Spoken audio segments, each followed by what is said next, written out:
இன்னும் குறிப்பிட்ட சில நாட்களில் நோன்பு எங்களை வர காத்திருக்கிறது, வருஷத்தில் ஒரு தரம். நிறைய ஆண்களை பொறுத்தவரையில் இந்த நோன்பை வேலையை காரணம் காட்டி அவங்களோட உடல் வருத்தம், இந்த வேலை செஞ்சால் நோன்பு பிடிக்க இயலா, இந்த வேலை செஞ்சால் நோன்பு பிடிக்க இயலா என்று சொல்லி சொல்லி சொல்லி எத்தனை வருடங்களாக கடமையான நோன்பை பிடிக்க முடியாத அளவுக்கு எங்களோட ஆம்பளை நிறைய பேர் இருக்கிறார்கள். அந்த காலத்தில் உழைக்கிற உழைப்பு அன்புக்குரியவர்களே, இவ்வளவு கஷ்டப்பட்டு அல்லாஹு தாலா வருஷத்தில் ஒரு மாதம் எங்களுக்கு நோட்பதற்காக தந்திருக்கிற அந்த கடமையான நோன்பை உடலில் சக்தி இருந்தும் நோக்காமல் வேறு வேறு காரணங்களை சொல்லி நாங்கள் விடுவோமாக இருந்தால் அந்த காலத்தில் உழைக்கிற உழைப்பு ஹராமா ஹலாலா என்பதை நாம் நீங்கள் விளங்கிக் கொள்ள வேண்டும். கஷ்டப்பட்டு உழைக்கிறோம், அதுக்கு பின்னால் வார பெருநாளை பெரும் கொண்டாட்டமாக கொண்டாடுவதற்கு உழைக்கிறோம். 1க்கு 4 5 10 உடுப்பு வாங்கணுங்கிற எண்ணத்தோடு எல்லாம் உழைக்கிறோம். கடமையான வணக்கம், எங்களோட மௌத்துக்கு பின்னால எங்கள்கிட்ட வந்து சிபாரிசு செய்யக்கூடிய வணக்கம். அல்லாஹு தாலா எங்கட நன்மை தீமையை நிறுக்கிற பொழுது எங்கட தராசில கதித்து நிற்கக்கூடிய வணக்க வழிபாடுகளில் தயவு செய்து பொடுபோக்காக இருந்து விடாமல் எங்களை நாங்கள் கட்டாயமாக மீள் பரிசீலனை செய்து இந்த உலக வாழ்க்கை நிரந்தரம் இல்லை என்பதை மிக தெளிவாக விளங்கி கொண்டு கடமையாற்றுவதற்கு நாங்கள் ஒவ்வொரு முயற்சி செய்ய வேண்டும். நபி ஸல்லல்லாஹு அலைஹி வஸல்லம் அவர்களும் சரி, சஹாபாக்களும் சரி, இந்த உலகத்தில் தான் வாழ்ந்து அவங்களும் தின்றதான், அவங்களும் குடிச்சதான், அவங்களும் குடும்ப உறவுகள் நடத்தினதான், அவங்களும் தொழில் எல்லாமே செய்ததுதான். ஆனால் அவர்களுடைய வாழ்க்கை அல்லாஹ்வுக்கு பொருத்தமான திருப்தியான வாழ்க்கையாக இருந்தது என்பதை மிக தெளிவாக விளங்கிக் கொள்ள வேண்டும். அதுல தான் பரக்கத் இருக்கிறது.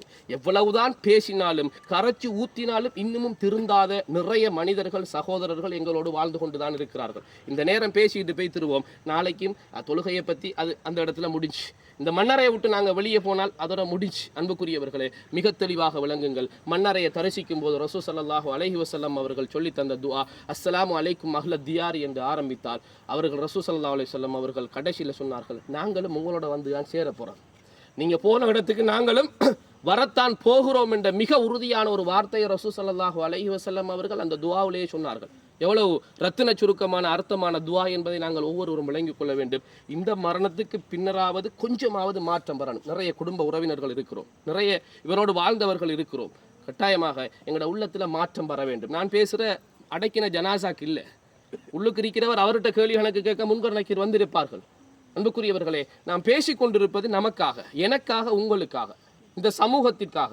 நாங்கள் திருந்த வேண்டும், அல்லாஹ்வுக்காக மாற வேண்டும் என்ற ஒரே ஒரு காரணத்திற்காக வேண்டிதான் இந்த 5-10 நிமிடங்கள் உங்களுக்காக பயன்படுத்தப்படுகின்றன. தனிமையிலிருந்து யோசித்து பாருங்கள், என்னுடைய வாழ்க்கை சரியா பிழையா, அல்லாஹ்வுக்காக நான் எதை செஞ்சிருக்கேன், தீனுக்காக எதை செஞ்சிருக்கேன், என்ற மௌத்துக்கு பின்னால் உள்ள வாழ்க்கைக்கு நான் எதை சேமித்து வச்சிருக்கேன். உழப்பு உழப்பு உழப்பு, நண்பர் நண்பர், அது இது, இந்த உலகத்துக்கே முழுமையாக நான் செலவழித்து அதற்கு பின்னால் உள்ள வாழ்க்கைக்கு எதுவுமே இல்லை என்ற ஒரு சூழலில் வாழ்கிறோம். என்ற உயிர் நின்றால் அதற்கு பின்னாலே இந்த ஓட்ட ஆட்டம் எதுவுமே இல்லை.